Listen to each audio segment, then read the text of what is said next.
കേരളത്തെ നടുക്കിയ വാൽപ്പാറ വാഹനാപകടത്തിൽ മരിച്ച 9 പേരുടെയും പോസ്റ്റ്മോർട്ടം പൊള്ളാച്ചി ആശുപത്രിയിൽ പൂർത്തിയായി. രാവിലെ പൊള്ളാച്ചിയിൽ നിന്ന് മൃതദേഹങ്ങളുമായി ആംബുലൻസുകൾ മലപ്പുറത്തേക്ക് പുറപ്പെട്ടു. 9 ആംബുലൻസുകളും ഒന്നിച്ചാണ് പൊള്ളാച്ചിയിൽ നിന്ന് പുറപ്പെട്ടത്. ഇന്ന് മലപ്പുറം പാങ് അമ്പലപ്പറമ്പ് ഹയർ സെക്കൻഡറി സ്കൂളിലാണ് പൊതുദർശനം. പൊതുദർശനത്തിന് ശേഷമായിരിക്കും സംസ്കാര ചടങ്ങുകൾ നടക്കുക. അർദ്ധരാത്രി 12 മണിയോടെ പൊള്ളാച്ചി ആശുപത്രിയിൽ ആരംഭിച്ച പോസ്റ്റ്മോർട്ടം പുലർച്ചെ 4 മണിയോടെയാണ് പൂർത്തിയായത്.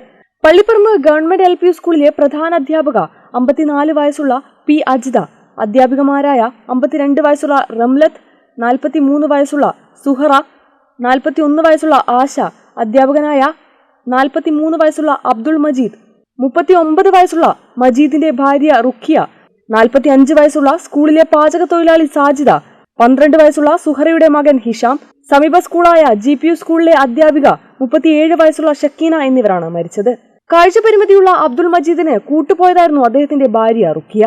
ഷക്കീന അടുത്തിടെയാണ് LP സ്കൂളിൽ നിന്നും UP സ്കൂളിലേക്ക് മാറിയത്. താൻ ഇത്രകാലവും ജോലി ചെയ്ത സ്കൂളിലെ വിനോദയാത്രയിൽ അവർ ഒപ്പം കൂടുകയായിരുന്നു. പൊതുദർശനത്തിനു ശേഷം വ്യത്യസ്ത മഹല്ലുകളിലെ ഖബർസ്ഥാനത്തിലാണ് ഖബറടക്കം നടക്കുക. മാട്ടാത്ത് മഹലിൽ മജീദ്, ഭാര്യ റുഖിയ എന്നിവരെ ഖബറടക്കും. പാങ് ജുമാ മസ്ജിദ് ഖബർസ്ഥാനിൽ റംല, സാജിദ, ഷക്കീല എന്നിവരെ ഖബറടക്കും. ഈസ്റ്റ് പാങ് മസ്ജിദ് ഖബർസ്ഥാനിൽ സുഹറ, മകൻ ഹിഷാം എന്നിവരെ ഖബറടക്കും. പൊതുദർശനത്തിനു ശേഷം അജിതയുടെ മൃതദേഹം പുലാമന്തോളിലെ വീട്ടിലേക്കും ആശയുടെ മൃതദേഹം കൊളത്തൂരിലെ വീട്ടിലേക്കും കൊണ്ടുപോകും.